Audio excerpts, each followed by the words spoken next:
Alors du coup là dans ce petit module, l'objectif c'est de voir comment est-ce qu'on va pouvoir obtenir un bloc avec une texture qui s'adapte au bloc. Donc par exemple là vous voyez si je bouge le bloc, si je le déplace ou si je change son scale, la texture conserve toujours le même texel. Donc ce qu'on va appeler le texel, c'est par exemple si on prend un cube de 1 mètre sur 1 mètre sur 1 mètre, combien de fois la texture se répète à l'intérieur. Si on prend un matériau par exemple qui n'est pas World Aligned, donc qui se projette pas par rapport au monde, hein, donc qui n'est pas conforme à ce qu'on va faire là dans ce petit module. Par exemple là je prends une brique de base, hop, on peut voir que dès lors que je vais scale, alors si un jour elle s'affiche, dès lors que je vais scale le mur, vous voyez que la texture, elle, ne s'adapte plus à la forme de l'objet.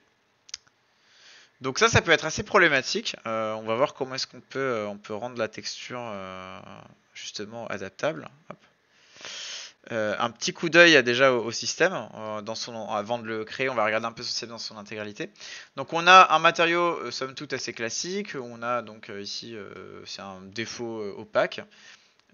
Alors on peut rajouter des petits paramètres là, type métallique, type spéculaire, etc. si on a envie de les gérer.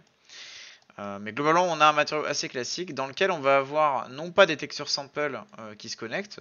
Souvent dans Unreal, quand on prend une texture et qu'on la porte dans le node editor, par exemple là si je prends la brique, bah, on voit que c'est un texture sample. Donc c'est pas ça qui est utilisé ici. Ici on utilise un texture object qu'on va connecter dans un world aligned texture. Donc c'est un node ça qui est responsable en fait de prendre la texture qu'on a chargée et de la répercuter sur les axes X, Y et Z dans le monde. Et ensuite, on connecte ça dans le canal nécessaire. Donc là, on voit qu'on a ça pour la base color, on a ça pour normal, on a ça pour ici les NoRDP, donc l'occlusion, la roughness et la displace que j'ai pas utilisé.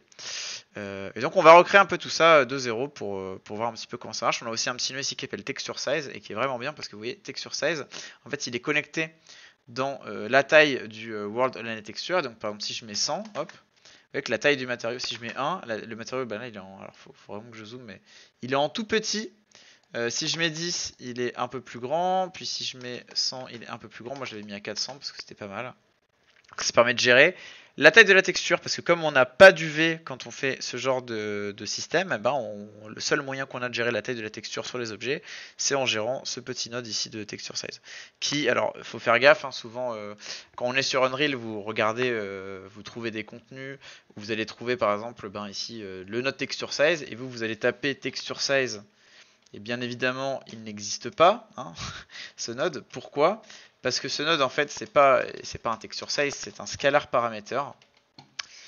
Et ce scalar parameter, je l'ai créé et ensuite je l'ai renommé texture size. J'aurais pu l'appeler par exemple ceci est un nœud. Hein, ça marche aussi. En fait, on peut donner le nom qu'on veut aux variables qu'on crée dans le Material Editor. Donc là, ce qu'on a ici, c'est un scalar parameter, ça c'est un scalar parameter et ça c'est aussi un scalar parameter. Je les ai juste renommés pour qu'ils soient un peu plus intelligents, ce soit un peu plus intelligible quand on travaille là-dessus. Donc si on part de 0, je suis là, je vais me créer mon petit, on va l'appeler le triplanar, triplanar. Alors j'écris bien triplanar aligned material, hop, material. On se retrouve sur l'interface. Donc là, on va faire somme toute de manière assez classique. Admettons que je veux cette belle brique. Alors on a une brique et une normale ici. Je vais les prendre. Hop. On va les connecter. Là, si je les mets en base color directement, ben elles seront connectées, mais elles vont pas avoir le système parce que nous, on veut les connecter dans un node qui s'appelle World Aligned Texture. Hop, ici. Donc World Align Texture, si vous essayez de prendre votre texture sample et que vous essayez de le connecter comme ça, eh bien ça ne marchera pas. Pourquoi? Parce que ce node demande ici un texture object. Alors on a deux choses dans Unreal. Dans Unreal, quand on ne sait pas ce qu'il faut connecter, hein, vous voyez ici que j'ai des refus où on m'accepte ma connexion, on n'accepte pas ma connexion. On a deux choses. Donc si je sais, bah là je sais qu'en fait il faut juste faire clic droit convert to texture object, et là ça marche, je vais pouvoir le connecter parce que il me demande un texture object, mais peut-être que voilà, vous êtes débutant, vous ne savez pas ça. Une des méthodes vraiment simples, c'est de juste faire un petit clic droit sur le node auquel on veut se connecter et de faire promote to parameter. Comme ça, en fait, Unreal va de lui-même créer le node dont on a besoin. Et ça, c'est quand même vachement pratique. Hein. Ça permet, parce que bon, la vérité, c'est qu'il y a quand même des milliers et des milliers de nodes et on n'est pas toujours au courant d'exactement ce qu'il faut utiliser ou ce qu'il faut connecter. Donc là, je vais faire la même chose pour la petite normale parce qu'on ne peut pas la connecter non plus. Donc hop, un petit clic droit, promote to parameter.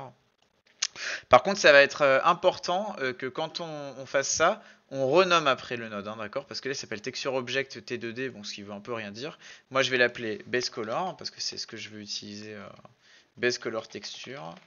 Et ici, je vais utiliser normal texture, voilà, qui indiquera du coup qu'il faut connecter la normale, qu'il faut connecter la base color. Et si je veux vraiment bien faire mon travail, je mets même des petits commentaires. Par exemple, là, je fais C et je mets connect de base color you need. Voilà. Là, je mets connect de normal map you need. Et là, on est pas mal. Bon, il faut remplacer. Donc là, dans celle-là, on a t-brick hold. Donc, hop, alors petit tips, mais quand vous êtes dans le Material Editor, hein, vous pouvez faire CTRL barre d'espace, ça vous ouvre en fait le content drawer. Donc ça vous permet. Alors bon, par contre, ça cache un petit peu. Ça cache un petit peu ici. Donc moi là, je sais qu'il faut que je t-brick clay. Je vais la chercher par le nom. Hop, elle est ici. Et celle-là, elle était bonne. Donc là, je les enlève. Bon, là, on est pas trop mal, hein.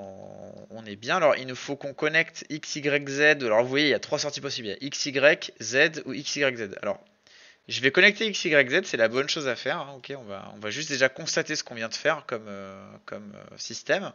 Donc là, si je prends mon matériau et que... Alors, où est-ce qu'on l'a mis? On l'a mis là. Si je le prends et que je le drop, déjà on peut voir que la brique elle a un peu une meilleure tête, hein, et que si je scale, la brique garde la même taille. Si je rotate, c'est pareil, elle garde la même taille, etc. Elle est toujours droite, hein, d'ailleurs, même quand je rotationne.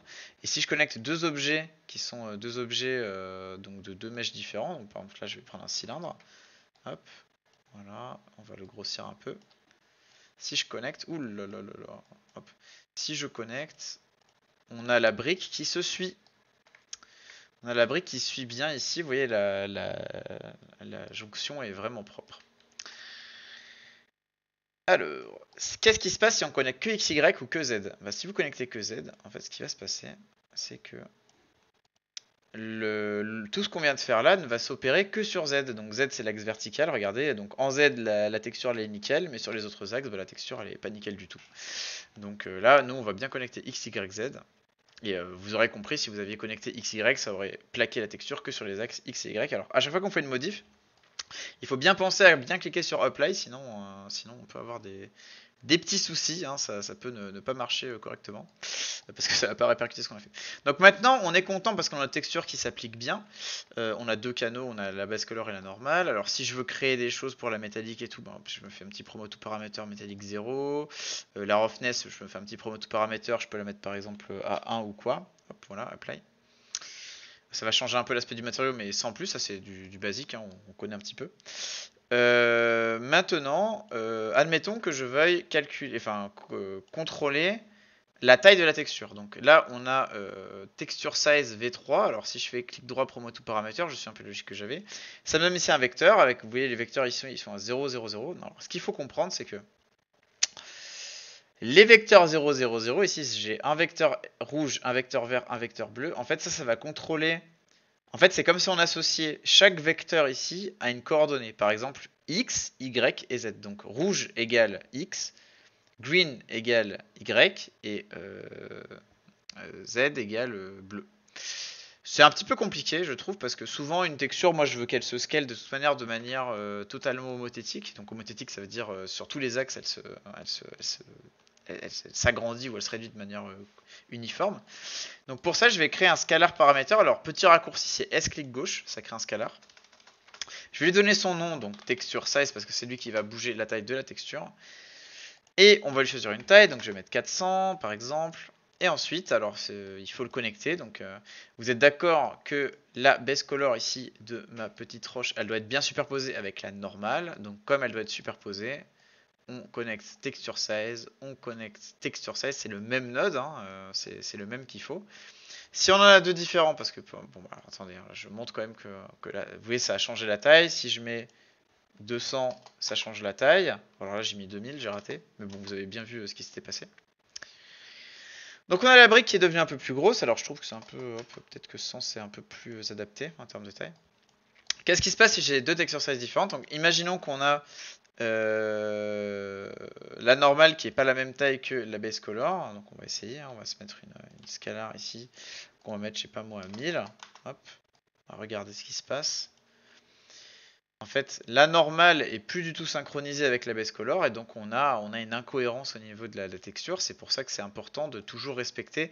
Quand vous avez un objet qui a plusieurs textures, donc par exemple une base color, une normale, une roughness, une displace, une occlusion, il faut toujours qu'on soit en système d'UV ou qu'on soit en système de World Aligned de texture, il faut toujours conserver le même ratio entre toutes les textures, sinon ça crée des grosses anomalies qui sont vraiment pas belles. Voilà, alors au cas où, donc là on a fait ça avec notre petite brique, ça va arriver parfois que vous trouviez des textures qui ont bien plus que juste une base color et une normale, donc c'est le cas par exemple des textures sur Quixel. Je sais pas, je vais prendre par exemple là ici le Flaquette Paint qui est une texture un peu différente, donc là je vais la connecter, hop, je la connecte ici. Je la connecte ici, donc ça change un petit peu, ça va changer un petit peu la tête de notre. C'est plus du tout une tour de château maintenant, hein. Là, on a du bon gros béton. Et donc là, vous allez vous retrouver avec une map comme ça d'ORDP. Donc cette petite map d'ORDP que j'ai essayé d'ouvrir, vous voyez qu'en fait elle a des couches stackées les unes sur les autres. Donc là on a ORDP, pourquoi? Parce que O ça veut dire occlusion, R ça veut dire roughness, donc là vous voyez, là je vois la roughness, là je vois l'occlusion, et DP pour displace. Il faut voir que les trois canaux d'information sont connectés sur la même texture. Donc là on a un petit souci, c'est que si on prend notre texture, on dit que ici c'est un texture object, qu'on dit que c'est un paramètre, donc là on a refait tout le chemin qu'on devait faire, on dit que c'est l'ORDP. Si on la connecte dans une World Aligned Texture, ici, eh bien, on a cette situation, alors on a la texture size et tout, où on n'a qu'une sortie XYZ. Et donc si on connecte le XYZ complet à ambiance occlusion ou le XYZ complet à roughness, on va avoir un gros problème parce que là, nous, ce qu'on doit avoir, c'est séparer, il faut qu'on sépare les canaux pour qu'on puisse, comme quand on a un texture sample, hein, je vais ici créer un texture sample, quand on a une map comme ça qui synchronise plusieurs channels à l'intérieur d'elle-même, bah, quand on veut brancher l'occlusion, on sort que le canal rouge. Pourquoi? Parce que on l'a vu, le canal rouge est attribué, donc c'est ce canal rouge là, il est attribué à l'occlusion.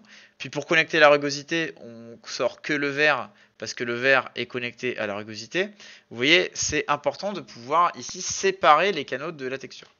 Et là, le node World Aligned Texture, lui, il a une sortie XYZ qui nous demande de plugger comme ça.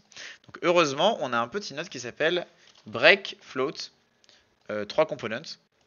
En fait, ça nous permet de recréer, en fait, enfin de récupérer le résultat qu'on a ici, de le reséparer en 3 couches, donc rouge, verte et bleu. Hop, rouge, verte